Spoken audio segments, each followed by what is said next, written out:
écrit Mai 68, raconté par des catholiques aux éditions du Temps Présent. Alors, pour replanter le décor, en mai 1968, vous avez 17 ans, vous êtes lycéenne à Massy, en région parisienne. Et ce qui va se passer, dites-vous, est une fantastique ouverture sur tous les possibles.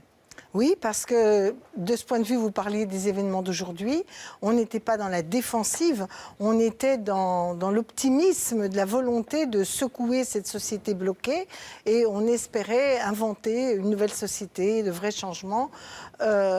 Et c'est vrai que ça a été un carcan qui sautait, un carcan dans les mœurs, dans les rapports humains, dans les rapports sociaux, et puis un carcan à la fois du système éducatif qui était très fermé. Il faut se rappeler qu'à l'époque, moi je fais partie de la génération où ça a dû être la dernière année, avant-dernière année, où il y avait des examens d'entrée en sixième. On ne rentrait pas tous en sixième. Et le système scolaire était quand même très enfermé. Donc voilà, c'était effectivement un fantastique bouleversement qui se préparait à une révolution en profondeur finalement, plus sur les mœurs que peut-être sur le reste. Vous dites que la jeunesse étouffait sous un ordre moral pesant. Oui, il faut se rappeler, on n'avait pas encore la pilule, et la pilule existait, on n'avait pas le droit à la contraception, puis ensuite à l'avortement. On avait une situation où les femmes étaient extrêmement dominées encore, les combats féministes avaient du mal à se faire entendre. On était dans une société où les enfants parfois ne pouvaient pas parler à la table des parents, où l'autorité parentale était quelque chose qui bloquait. Le système scolaire, on avait des blouses, on avait des uniformes, en tout cas des blouses, on avait une hiérarchie qui était mise en exergue, même si évidemment il y avait des profs plus ou moins ouverts, bien sûr, et puis des savoirs qui étaient peut-être assez cloisonnés, pas assez de regard sur le monde. On ne se rappelle pas comment la France était un pays assez autocentré quand même. Alors très vite, vous vous sentez concerné et vous militez, vous vous engagez.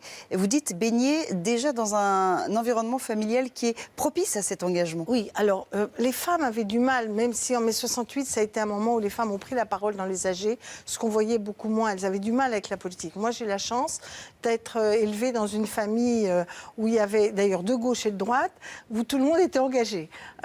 Et en particulier, ma grand-mère et mes oncles étaient très engagés dans la résistance. Mon père était adhérent du Parti socialiste. Ma mère était plutôt catho-gaulliste. Vous voyez, j'étais dans un monde pluraliste, très pluraliste. Et donc, ça m'a aidée parce que j'ai jamais eu de complexe pour donner mon point de vue. J'ai été élevée avec quelques valeurs sûres. Premièrement, la République. Deuxièmement, chacun a le droit de penser ce qu'il veut et de dire et défendre ses convictions. Donc, j'étais prête pour mai 68, sachant que, comme dans beaucoup de pays du monde, ce mouvement de mai 68 avait été précédé par des mouvements de contestation plus rampants. Je pense à la mobilisation sur le Vietnam. Moi, en fait, avant mai 68, c'est-à-dire en fin 67, j'adhère à ce qu'on appelle les comités Vietnam pour protester contre l'attitude des États-Unis au Vietnam, et en particulier, vous rappelez, l'utilisation du napalm. Aux États-Unis, d'ailleurs, dans les campus, la question de la guerre au Vietnam a été un déclencheur aussi de ces grands mouvements. Alors vous dites, je voulais dénoncer une société bloquée et revendiquer de nouvelles libertés. On a parlé de la situation de la femme il y a quelques instants. De quelle liberté vous sentiez-vous le plus proche? À quelle liberté plutôt aspiriez-vous en premier lieu? Bon, je crois à la liberté des femmes et l'égalité la libération sexuelle des femmes, au droit à l'information. Moi, j'ai d'ailleurs milité très longtemps pour les radios libres après. J'ai été condamnée mais dispensée de peine parce que j'ai créé une radio libre avant 81. La liberté aussi dans l'ouverture dans le champ culturel. On avait une télévision qui était quand même très, très bridée, au moins pour l'information. Il y a quelques belles années. Et les Shadocks qui commencent. On sent poindre de la contestation. Et oui, et puis la liberté des jeunes par rapport aux anciens. Il y a vraiment un problème de jeunesse. On est encore dans une période où la jeunesse doit supporter une autorité parentale ou des adultes qui laisse peu de place à un espace de créativité et d'affirmation de nouvelles attentes. Comment percevez-vous ce qui se passe, qui est en train de se passer en ce moment dans les universités françaises ? Je crois que ce n'est pas du tout comparable. Hein. On a d'abord, alors que les universités à l'époque étaient très socialement fermées, oui. hein, il y avait peu de gens des milieux. Dans les libertés, je voyais aussi le fait qu'autour de moi, à l'école, ceux qui pouvaient arriver dans les classes au lycée, c'était très limité par rapport aux besoins.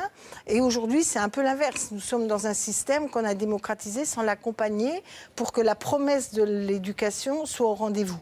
Donc, ça n'est pas comparable. D'ailleurs, ce qui a fait mai 68 original en France, c'est que ça n'a pas été qu'un mouvement de jeunesse et qu'un mouvement universitaire. Et moi, qui étant dans un lycée de banlieue, j'étais tout à fait à la convergence de ça. Il y a un grand mouvement chez les adultes dans le monde du travail, et les grèves. Il n'y a jamais eu autant d'usines et d'entreprises bloquées qu'en mai 68 en France. Et cette convergence entre des revendications sociales, les mouvements de la jeunesse et des étudiants, ça a été l'originalité. Et on voit que depuis, il y a une espèce de segmentation des luttes, hein, ou des contestations, et on va vers une espèce d'individualisation, d'atomisation de la société qui est peut-être moins prompte à ce grand échange collectif pour essayer de faire naître quelque chose de nouveau. C'est un paradoxe de 68, il a revendiqué l'autonomie. Hein. On était après 68 et le coup de Prague. Hein. Donc les mouvements de contestation, des systèmes trop homogènes, normalisateurs, plus d'autonomie, d'autogestion. Moi j'étais autogestionnaire. Et paradoxalement, on a été tellement loin qu'on va vers un individualisme qui a tué le collectif, et c'est sans doute ce qu'il faut reconstruire aujourd'hui. Le livre dans lequel vous témoignez s'appelle Mai 68, raconté par des catholiques. En quoi mai 68 a été plus impactant pour les pratiquants catholiques? Alors, c'est pas qu'il a été plus impactant, c'est que, à la différence de ce que nous avons aujourd'hui, l'Église et les milieux catholiques, comme des mouvements comme Vie Nouvelle, la JEC, la JOC, étaient des mouvements qui ont porté fortement cette ambition de mai 68. Cette ambition de justice sociale, d'ouverture, d'engagement. Je crois qu'à l'époque, c'était une Église de l'engagement que le pape François, aujourd'hui, tend à un peu revaloriser. Mais ce n'était pas une église trop campée sur ses institutions. En tout cas, dans l'église, il y avait des fractures. Après le Grand Concile, qui était déjà un moment de bousculement Vatican II de l'institution, il y a eu à ce moment-là des courants catholiques de gauche qui ont pris une place importante dans l'église et qui sont restés en phase, notamment dans le courant contestataire du stalinisme et de l'Union soviétique. C'est-à-dire ce qu'on a appelé ensuite la deuxième gauche, c'est-à-dire une gauche autogestionnaire, plus peut-être réformiste, mais en tout cas moins uniformisatrice, moins centralisée. Cette gauche-là, les catholiques y ont joué un rôle important en mai 68. Et très vite, les catholiques de gauche sont devenus plus laïcs que catholiques, tous sans doute en gardant leur foi personnelle, mais en se détachant de l'institution. Alors, pour revenir maintenant à votre parcours politique, vous avez fait partie des premières frondeuses du quinquennat Hollande. Vous avez d'ailleurs publié « Merci pour ce changement », allusion évidemment au titre du livre de Valérie Trierweiler. Aujourd'hui, comment percevez-vous le retour médiatique de François Hollande qui qualifie notamment Emmanuel Macron de président des très riches ? Bon, je pense qu'il ne se guérira jamais de la politique, François Hollande. Donc, il a envie de jouer un rôle. Bon, je crois qu'il est assez lucide et qu'il va plus peut-être jouer un rôle de commentateur qu'un rôle d'initiateur politique, construire. Voilà. D'ailleurs, au fond de moi, j'ai toujours pensé que ce qu'il aimait dans la politique, c'était beaucoup le commentaire. Et voilà, l'analyse, la manière de voir, peut-être plus que l'action et peut-être plus encore que le travail qu'un leader politique, notamment un président, doit faire, c'est-à-dire de fédérer, de rassembler, d'amener à ce que chacun trouve sa place dans une dynamique collective. Alors bon, je pense qu'il va garder cette fonction de commentateur. En même temps, il ne faudrait pas qu'il ait trop d'amertume. Et moi, j'ai lu son livre, mais quand je le lis, les bras m'en tombent, quoi. Et tout vient de la faute des autres, et c'est jamais de la sienne. Je trouve que c'est un peu court dans l'analyse du problème. Même si je comprends qu'il soit indulgent avec lui-même, là, je pense que c'est un peu trop. Alors, après le naufrage du Parti socialiste à l'issue de la présidentielle, vous avez décidé de rester au sein du PS. Pourquoi? Par fidélité? Par fidélité au projet. Justement, vous parliez de mai 68. En mai 68, il y avait plein de gens qui étaient gauchistes. Et je le raconte. Moi, j'ai toujours été préoccupée, j'ai toujours cru au vote. J'ai toujours cru qu'il fallait être majoritaire dans un pays. J'ai toujours pensé qu'il fallait construire cette majorité. Pour transformer la société, bien sûr, il y a des révolutions, mais enfin, c'est quand même mieux d'avoir une capacité de transformer les choses par l'accès au pouvoir. Donc, je n'ai jamais eu le goût pour les groupuscules. Je n'ai jamais adhéré. Mon premier parti, ça a été le Parti socialiste, à un moment où il était faible, mais où il revendiquait d'être un grand parti de gouvernement. Et j'ai une deuxième conviction, l'union des forces de gauche. Et la gauche française, elle n'est pas monocolore. Elle change selon les périodes, mais elle n'est pas monocolore. Il y a différents courants dans la gauche française. Et par exemple, la France insoumise correspond à des formes de courants plus revendicatives, de culture communiste pour une part, de culture anarcho-syndicaliste pour d'autres. C'est une forme de gauche qui existe dans le pays. Mais moi, je me ressens plus dans la gauche jaurèsienne, une gauche qui est à la fois très proche des couches populaires, très revendicatrice de changement. Il disait l'évolution révolutionnaire, mais qui croit aux institutions, aux corps intermédiaires, aux grands partis. Alors, le PS va mal. Je ne vois rien qui peut le remplacer.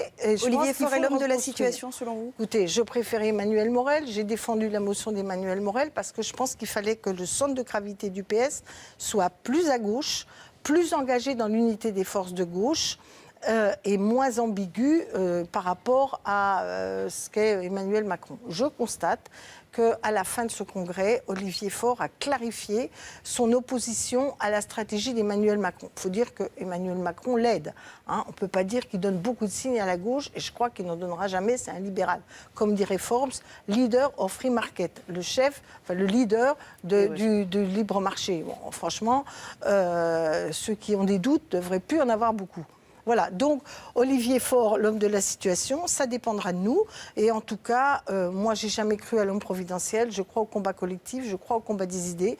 Et j'espère encore dans le renouveau du Parti socialiste. Voilà mon engagement. Merci beaucoup, Marie-Noëlle Lienemann, d'avoir été notre invitée, sénatrice socialiste de Paris. Et je rappelle que vous avez donc témoigné dans mai 68, raconté par des catholiques. Restés sur CNews. À suivre Punchline avec Laurence Ferrari.